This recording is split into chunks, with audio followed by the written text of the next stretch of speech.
Hello, everyone, and welcome back to the AIM on MS&T podcast.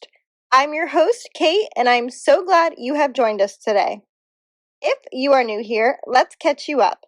AIM stands for Academia, Industry, and Military, which are the sectors that form the foundation of the modeling, simulation, and training community right here in Central Florida.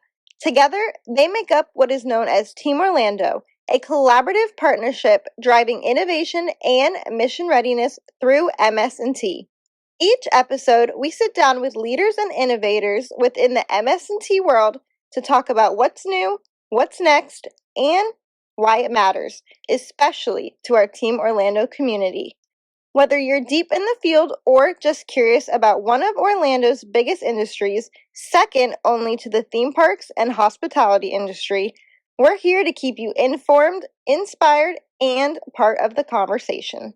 This episode is brought to you in part by Capital Communications and Consulting, telling your story across all platforms with a clear focus and innovative impact. Whether you want to elevate your message, grow your presence, or connect with the right audience, the C3 team will help bring your story to life. Learn more at mycapitalcommunications.com. We are kicking off the new year with Mary Trier, President and CEO of Capital Communications and Consulting. Thank you for joining us today. Thank you for having me back again. If you are interested in learning more about Mary and her story, be sure to check out her previous episode with us. That will be linked below. So, let's jump right into the questions. Since this is the first episode of the new year, we are mostly going to talk about the end of 2025 and what everyone should look forward to in 2026. To start us off, when you look back at 2025, what stands out to you as some of the biggest wins? Kate, I always feel like our most exciting times and our biggest wins come when we're together. And we certainly had a lot of opportunity to do that in 2025. The National Center for Simulation had their membership night right at the beginning of the year and the CPAG breakfast, the Defense Forum. We also had PALTS and association meetings. The military associations had their socials last year, throughout the year. Quad A, AUSA, Central Florida Navy League, the Marine Corps Foundation, the Air Force Association, AFCEA, both in Orlando and over on the Space Coast. So those are always great opportunities. We went to Capitol Hill a couple of times last year with the National Center for Simulation and the NTSA. And we had TISAs and all of these events throughout the year. They just kind of all point toward ITSEC, which is our defining event for the year, every year. So it was an exciting time, and I think a lot of relationships were built and hopefully a lot of business accomplished.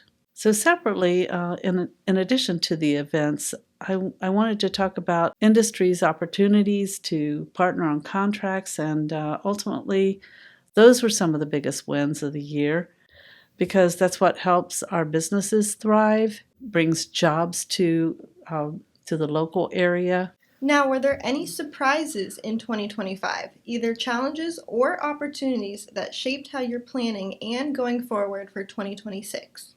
Absolutely. I would say there were many surprises as the federal government made a lot of changes, both to the organizations that we have and that we work with and that we've worked with for years and years. And they also made some changes to like regulations and specifically of interest to our community, the contracting world. And many of these changes are great because for a long time, we've looked at how do we make it easier to contract. And companies are really, I think, looking forward to some of the changes that occurred and that will continue to impact us throughout the next years in the future. So at the same time, it was a very difficult time for some of our colleagues that we've known in the community for a long time. And I'm hoping that in 2026 things even out And we are able to see and take advantage of the positives, the efficiencies, and the effectiveness to get modeling and simulation products and services to our warfighters faster and more efficiently.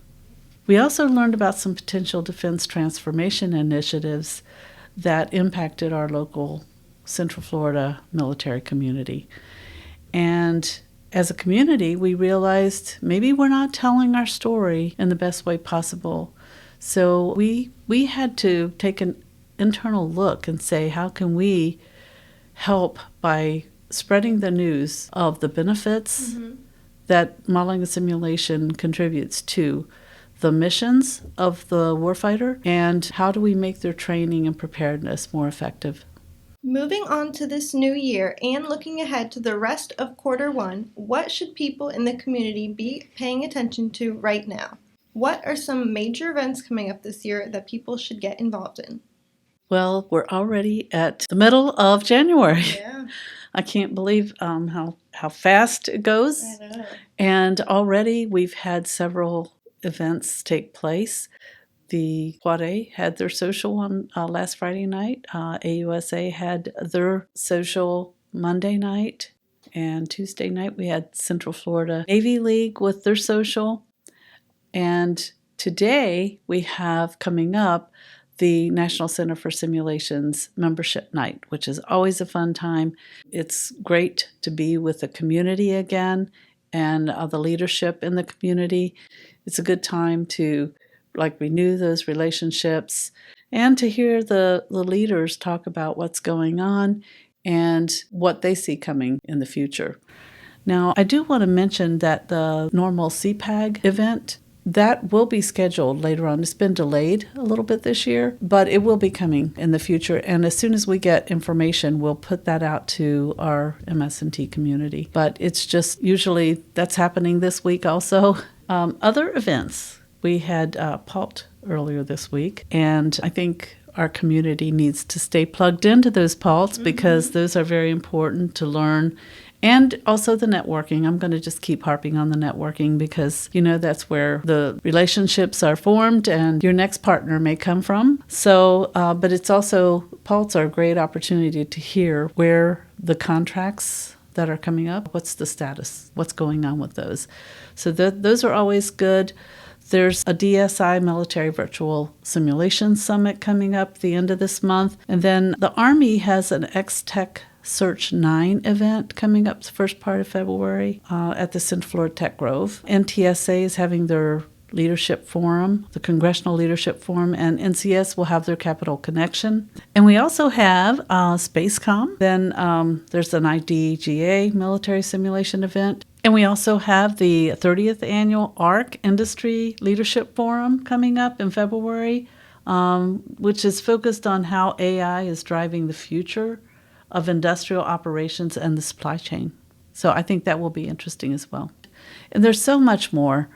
Those events are critical, I think. We know you can't make them all, but it's important to make the ones that you can. And hopefully, through our networks, we're able, and through Team Orlando News and our articles, you can learn more about what happened and try to stay up to date. And for our listeners who aren't already familiar, you can go to teamorlando.org and go to the events page, and we list upcoming events there. With all the exciting events coming up this year, how can organizations better leverage themselves before, during, and after to drive real engagement? Okay, the old planning, execution, and AAR. Yes. Some of the things that we like to do is review the program, who's going to be there speaking. And this might be a great time to plug social media because the companies and people that we know always, when they're attending a conference, they want people to know that they're going to be there so they can make appointments ahead of time. And that's always a good idea to try to make some appointments ahead of time and then leave some time to make some on-the-spot appointments because you're always going to run into people that you didn't realize would be attending. So look at the exhibits and see what technologies are there because the opportunities for partnership is always great objective when you're attending conferences. Then after the events, I would say the important thing, I'm sure all of our audience knows, is follow-up. That's really key. Mm-hmm. And one more plug for the social events, obviously. At the social events, people are a little bit more relaxed, so they're approachable. And sometimes when you go to conferences, you really have an agenda and you don't have time just to stand around. But if you go to the socials, these association groups that are doing social events, they're great opportunities to build business. Our Spotify 2025 Wrapped highlighted just how global and engaged our listener community has become over the past year and a half. What does that say about where the podcast is headed? Kate, we had some really great stats from the last year. Mm-hmm.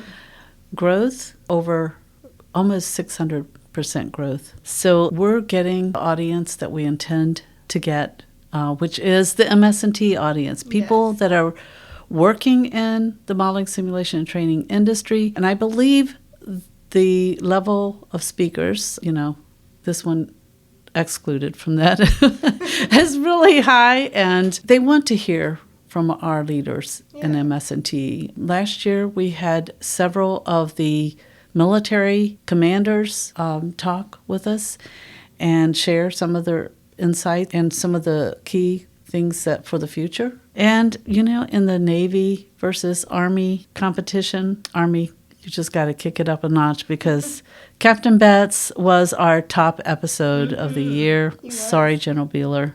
But we're going to give you another chance. And in addition to our military guests and the leaders that we talk to, we've also had some industry-sponsored podcasts, which those are excellent as well. It gives industry an opportunity to share their message and reach this niche market. It's international.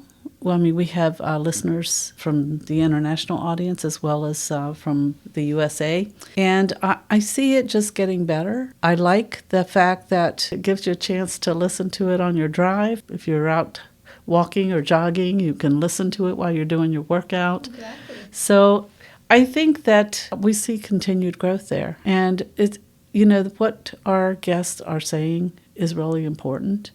And this is one of the ways that we're trying to help elevate that message about modeling, simulation, and training. Speaking of our podcast, we have some great guests coming up on the podcast very soon. Can you give our listeners a preview of what and who they can expect? Yes, we do have some exciting guests coming up. CPE Stry will be coming on again very shortly. We have PM Traces, Colonel Wendy Young will be coming on as our guest. And NOC-TSD, we hope to get them on soon. And then we have an industry podcast coming up with TI Defense. So that's in the very near future, and we're looking forward to a great year.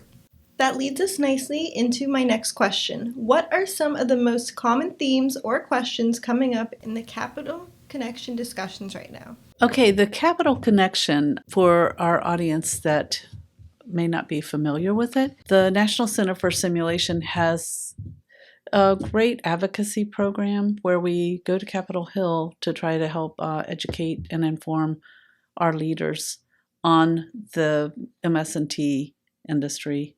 So last year we spent a day and a half on Capitol Hill. We had 26 meetings with members' offices. That was a very aggressive agenda, but it was very effective. Mm-hmm. And some of those relationships that we formed then and over the years have been very critical. When we have important issues facing our industry, those relationships that we've built over the years have been invaluable. And we've seen that just this last year in a great way. So we're just starting to plan this next event. Comes up in the end of February. The invitations are out, and we're already registering individuals.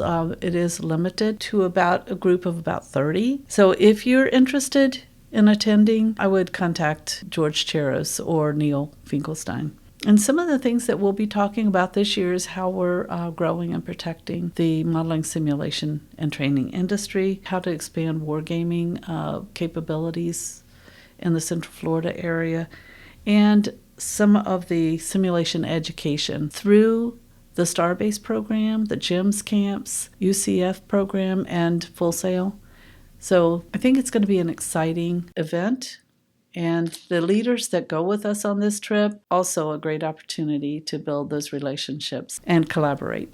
So, Kate, I guess to summarize the podcast today, looking ahead to 2026, it's going to be a great year. There's going to be lots of opportunities that were mentioned earlier in the podcast, and that will be advertised on social media, on Team Orlando News website, teamorlando.org. And just stay plugged in. We hope to see you at some of these events, and have a great year. I think it's going to be wonderful. Absolutely. Mm-hmm. With that, I would like to thank Mary for joining us on here today. That's a wrap on this episode. Thank you for tuning in.